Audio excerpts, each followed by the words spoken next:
Okay, so Mark here from Rock and Load, and this afternoon I am joined by none other than Mr. Mark Tremonti, founding member of Alter Bridge, Creed, and of course Tremonti. Mark has just recently taken on his most audacious project to date, and 3 words I thought I would never ever say: Tremonti Sings Sinatra.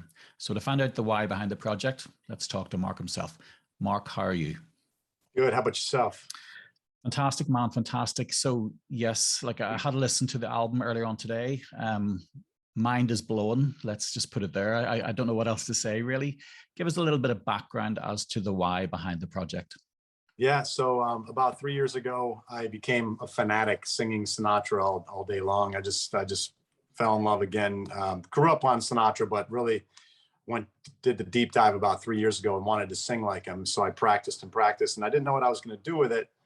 A couple of years into it, I was really wanting to do something, but there was nothing my fan base wouldn't really expect it. So me and my wife were expecting a child, and we had a diagnosis that our daughter had Down syndrome. So I said, you know, that was almost the immediate why I was so in love with Sinatra at the time. So I was like, you know what, I'm gonna do a record, and I'm gonna sing Sinatra songs, and I'm gonna raise money and awareness for Down syndrome. So that was the birth of the project.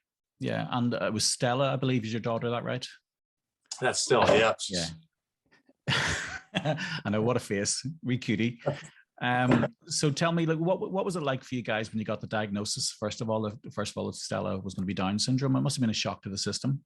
Yeah, it was scary. You know, I didn't know anybody with Down syndrome growing up, so it was new to me, and I didn't know what to expect, and all kinds of thoughts went through the head for a good week of just kind of being nervous, and then I snapped out of it. Then I just did my research. My wife grew up with a cousin with Down syndrome, so she was all smiles, and she wasn't nervous at all. So she kind of kept me strong through it all, and we just, you know, she's been a blessing.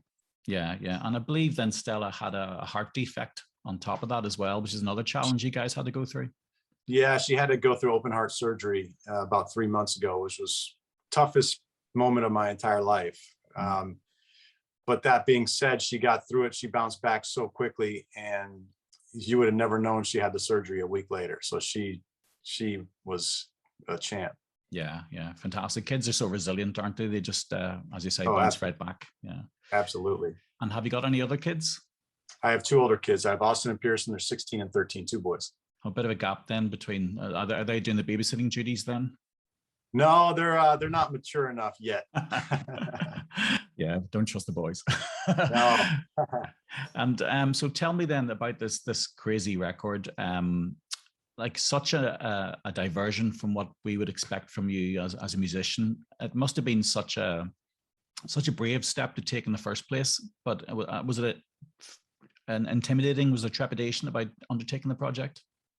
No, I was ready to do it. You know, I'd worked so hard on singing, practicing my singing in the style of Sinatra, that I was ready to go. You know, a lot of people, you know, leading up to the recording process were like, aren't you terrified? Aren't you terrified to get in a room with guys who played with Sinatra? And I said, no, you know, what's somebody going to say? You did a terrible job raising money for charity.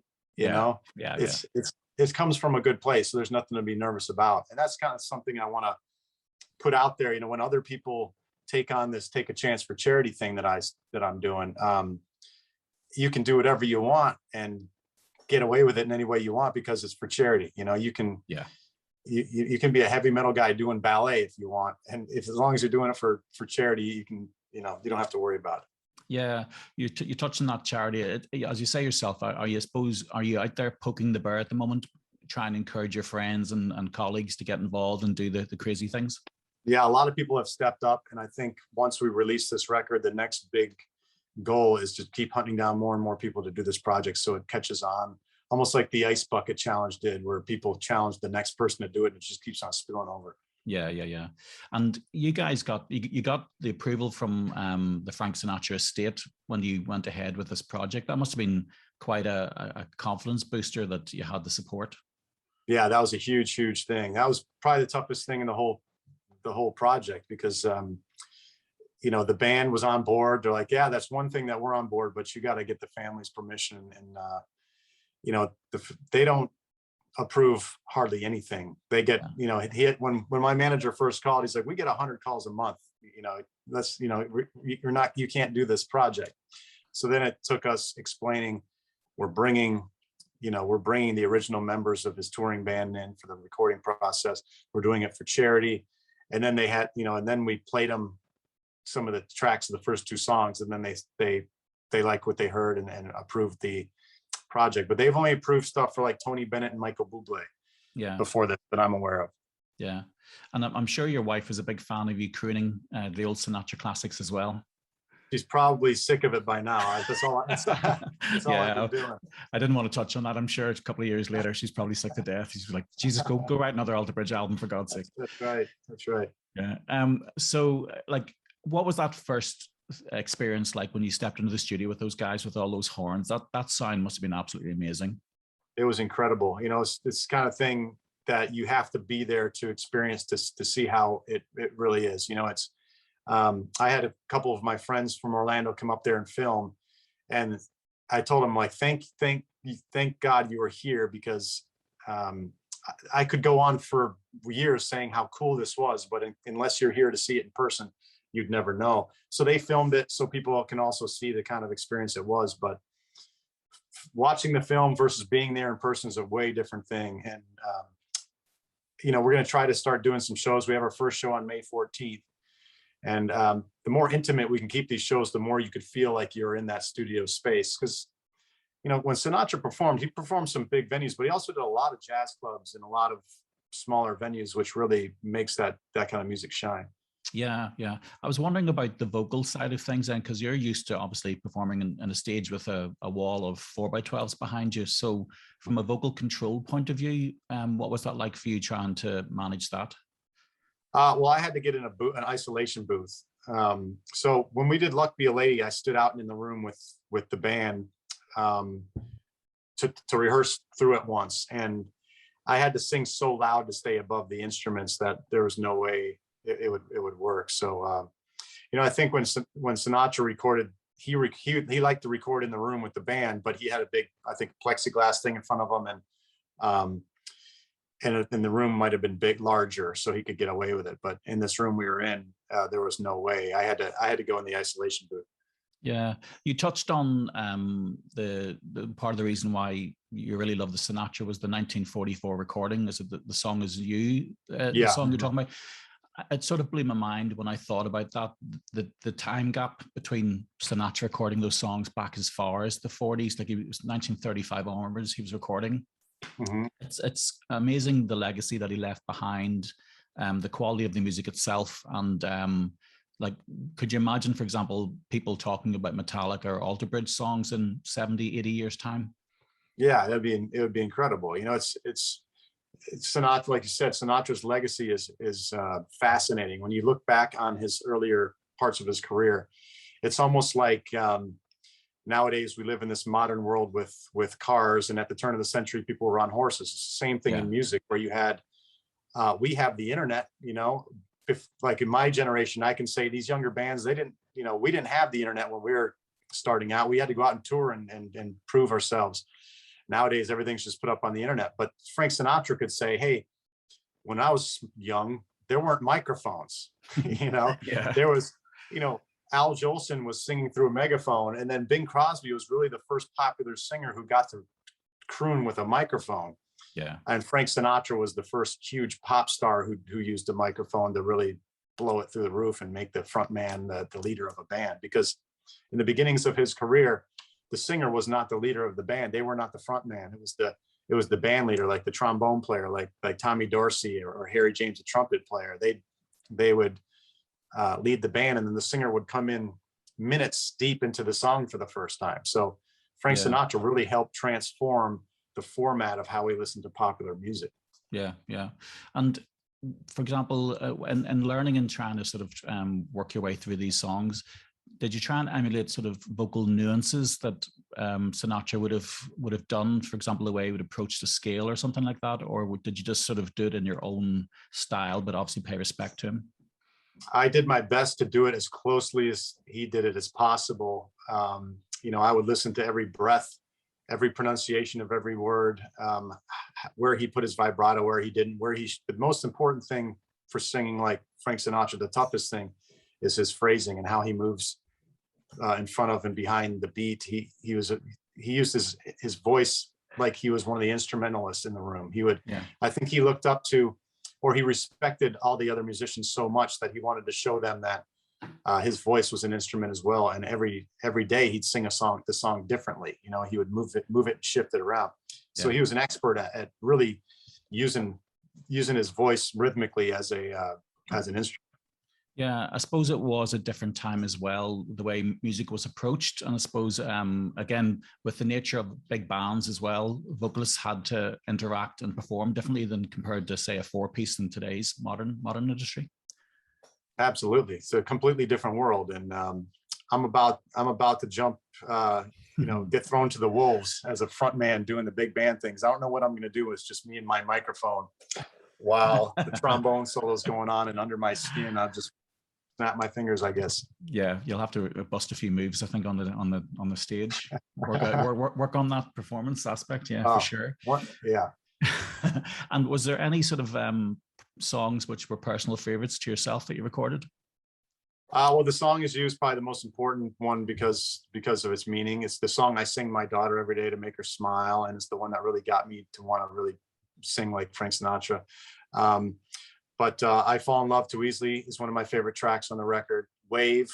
I like to introduce people to songs that they might not be familiar with from Frank Sinatra, the deep album cuts. Yeah.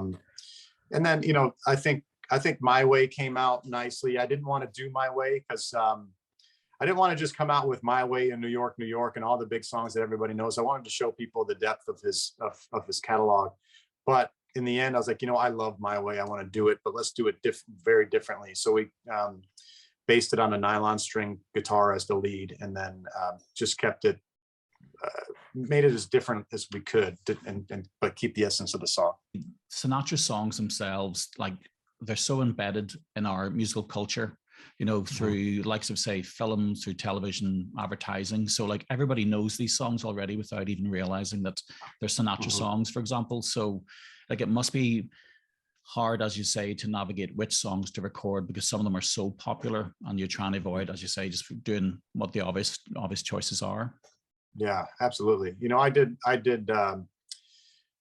was really a fanatic when it came to his music, and big band music in general. And I just went every day. I would try to find some new recording session, some new album, some new compilation. I'd go through the Columbia years collections, and I bought all the LPs, and I would listen through every one of those songs. Then I'd go to the Capitol Records recordings and listen to all those songs. And I'd go to the reprise recordings. I don't know if it's reprise or reprise, but I'd go through all those recordings as well. And then some of his coolest stuff to me is his very, very early days.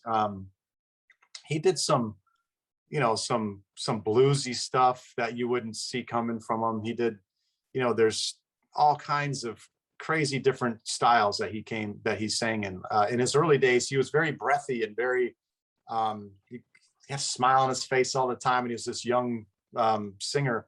And then I think he came along some hardships in his life, and then he came back out on the Capitol Record days with a little bit of an attitude and a little bit more confidence. And I think that's the Sinatra that most people know. But I think if you dive back into his earlier career, he had just such a great catalog from back then as well. And I wanted to dive into that on this record. Yeah, for sure. And you talked about sort of a little bit in depth there about the level of detail that you went into to obviously understand his style and all the rest of it. Do you think then moving forward with your own stuff, will you translate that across to any new recordings you're going to do? I hope so. It's there's a song on the new Alter Bridge record that I'm going to sing, and it's just out of the Frank Sinatra range. This was a bummer that I can't really, I'll try to approach it the same as far as plotting out exactly how I want it to, where I want to phrase things, and how I want to pronounce every little vowel, and where I want to put my vibratos and everything. People might think that's a stiff way of going at it, but if you master exactly how you're going to deliver, then you can kind of improvise when you have that confidence. So I'm going to use that approach with my singing here on out. But as far as the physical approach on the next record. I won't be able to do that on this song because it's way higher than Sinatra would sing. So it's kind of hard to use that rich part of the voice. I'm sure. And you say you have a couple of live shows coming up then. So how many sort of live shows have you got planned for this? Right now, it's just May 14th, one show. It's the listening party. So everybody's going to come hear the record before it comes out. And then we're going to do about an hour performance after that. And then we're looking into booking some shows late this summer, early fall. And then maybe when we come over for a European tour, staying over there and doing a handful of shows after that. Okay, cool. Because you are, I know you're back in Ireland in June for the Tremonti show, rescheduled. Yes. Mm-hmm. Obviously, the last 2 years was challenging enough for everybody. Was the project itself, was that something that the pandemic allowed you to do, or was it more a case of this was always in the pipeline? The pandemic allowed me to want to do it. You know, it was. I got into different things. I had a lot of time to think about things and to get into new music. And one thing was during the pandemic, my son still had soccer practice, but the parents weren't allowed to go on the field, and he was picked up by 2 different clubs. So he would have 2 hour-and-a-half practices. So he had to go 3 hours straight of practice, and it was a 45-minute drive to the pitch and 45 minutes back.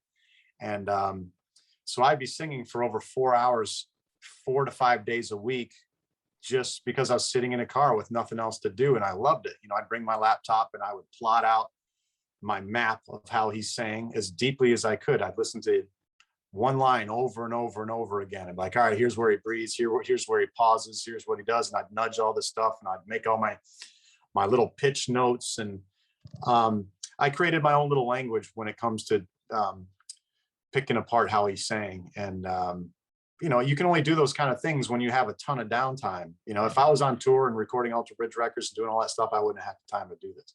Yeah. There's some sort of blessings to take out of the last couple of years in some sort of shape or form anyway.